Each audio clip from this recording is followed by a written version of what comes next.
So day 18, a car quantum leap. It's probably my last day with the car. I got a text message earlier today about returning the car tomorrow.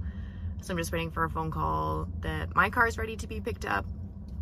And I had a really good sleep last night. I'm feeling better today. I just completely crashed out. Woke up this morning not really wanting to sleep longer, and went to IKEA with my mom and my kids and my nephew, and walked around. I set the intention for something really great to happen today, and got home and we all kind of felt like it was like really weird. It's really nice out here today. In like the beginning of February, it's like plus 8 degrees Celsius, which never happens. Everything's melting. It's like sloppy city. And everything just kind of feels like strange, and I didn't really know what to do like after we got home. So I had like a quick nap, made a tea, had a quick meditation nap like in the sunshine for like 10 minutes. And I'm like, I think I'm gonna go for a drive. And that's when I got the text about the car that I had to take it in tomorrow.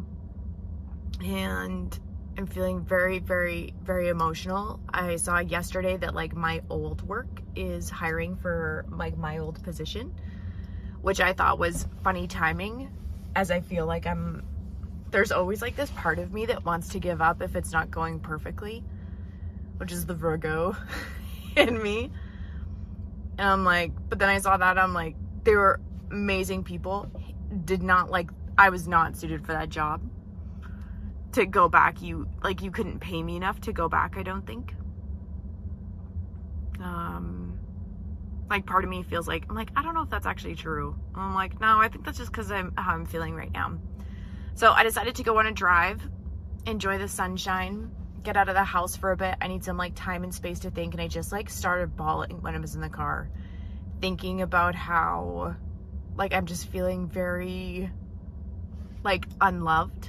Not that I'm not unlovable, but that it's like I work so hard and I do these things, but then I always question myself, like, am I working hard? And then anytime something happens, I think like the worst case scenario, that it's like something bad that's happening, something that's deserving to be bad happening to me, like, right? Which checks with all the realizations I had like over the last 3 weeks.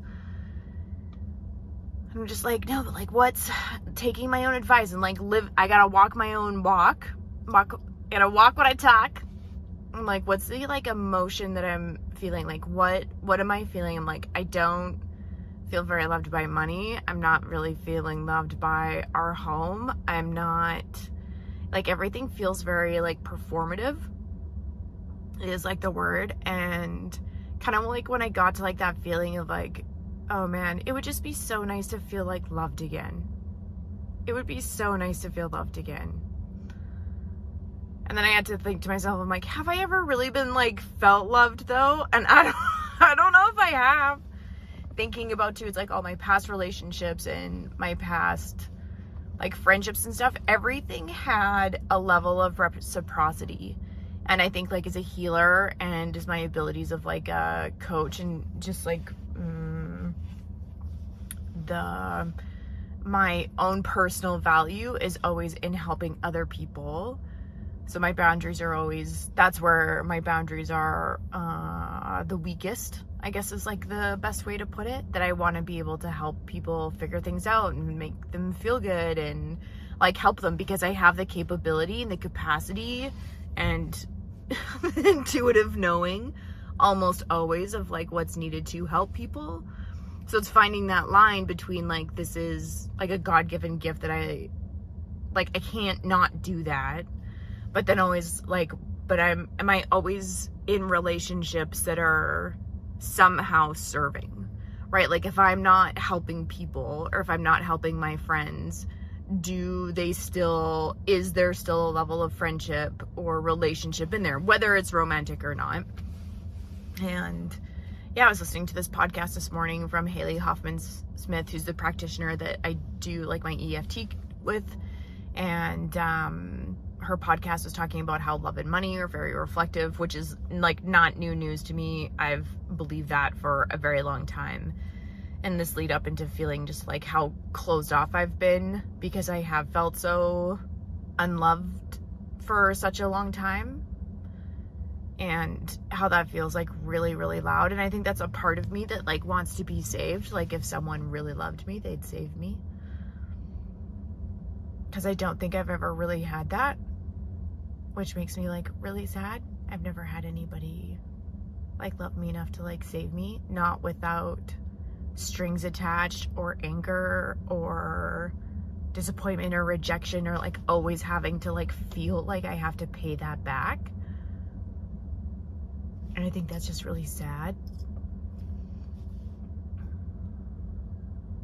Feeling that in my body. I'm like taking my own advice. What shape is it?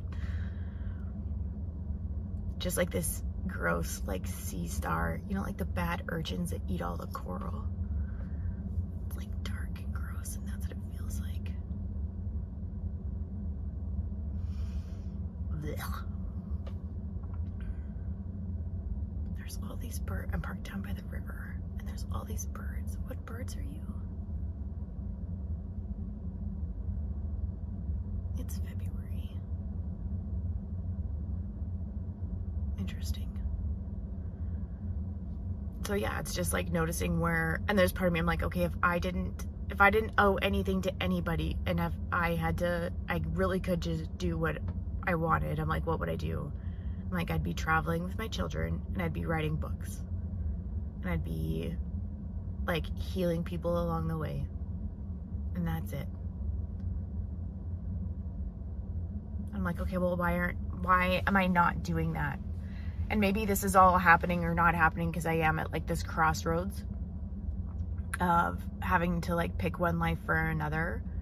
Like my work is going so much better than it has forever. So I'm like, well, why would I like leave that? Like I'm really helping people. Like I can feel it. Like I helped a woman. She came in there. She couldn't even walk. She was in so much pain. And she went out of that session and her pain was like completely gone. So like, who am I to like not want to help people like that? That's ridiculous. And I get paid for it.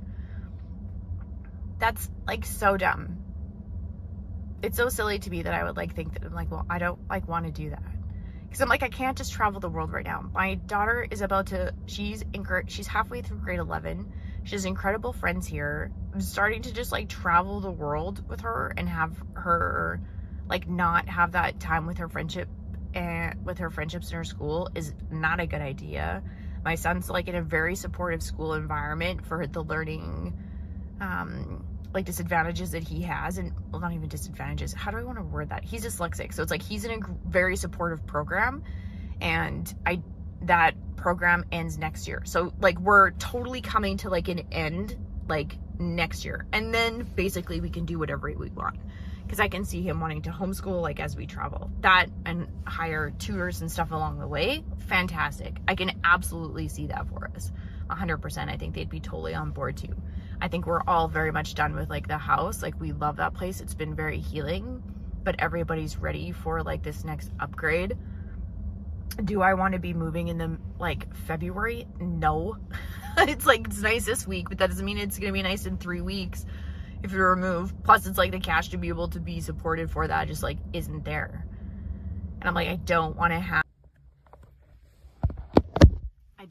to be recording the end of the podcast again because the phone cut out. Oh man. I think we're ready to be done with this car too. I just keep thinking, it's like, why do I like keep wanting to go back to safety? It's like betting to win. If I was playing to win, what would I do next? My feelings are valid. Being safe is important. But I'm playing to win. So what am I going to do next?